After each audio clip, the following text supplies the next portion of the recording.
Here's what you need to know about what is Ipam. This is an exam topic in Domain 3, Network Operations. By the end of this video, you'll understand the core concepts and exactly what to expect on the CompTIA Network Plus exam. Let's get into it. Ipam stands for IP Address Management.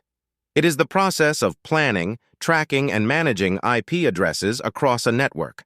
Ipam tools give administrators a central view of which IP addresses are in use, which are available, and which devices own each address.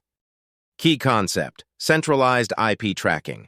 Ipam tools maintain a database of all IP addresses, their assignments, and their status. This prevents duplicate IP addresses which cause network conflicts and outages.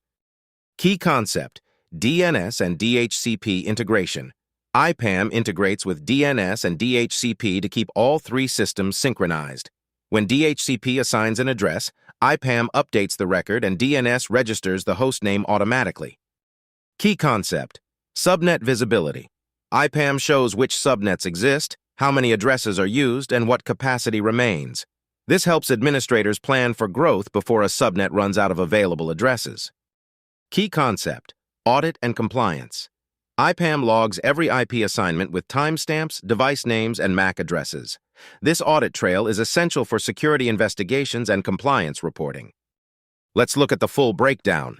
IP planning. Define subnets and address ranges. Assign blocks to VLANs or sites. Reserve addresses for servers or printers. IP tracking. Record which device owns each IP. Log assignment history with timestamps. Alert on unauthorized or duplicate IPs.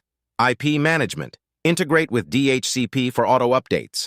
Sync with DNS for hostname records. Generate utilization reports per subnet. Here's a real-world example. A company grows from 200 to 800 employees. Without Ipam, the network team uses a spreadsheet to track IPs. Outdated entries cause address conflicts. After deploying an Ipam solution, every DHCP lease is recorded automatically, DNS stays in sync, and the team can see that 3 subnets are over 90% full and need to be expanded before they run out. Quick recap before you go. 1. Ipam =, IP Address Management. Planning, tracking, and managing IP addresses. 2. Prevents duplicate IPs by maintaining a central address database. 3. Integrates with DNS and DHCP to keep records synchronized. 4. Provides subnet utilization reports for capacity planning. 5. Logs every IP assignment for security audits and compliance. That's what is Ipam covered. Exam tip: remember the DDI trio DNS, DHCP, and Ipam. Ipam is the management layer that ties DNS and DHCP together. Exam questions may ask, what tool provides a centralized view of IP assignments? The answer is Ipam. Next up, what is DNS monitoring? If this helped, hit subscribe. New topics drop every week.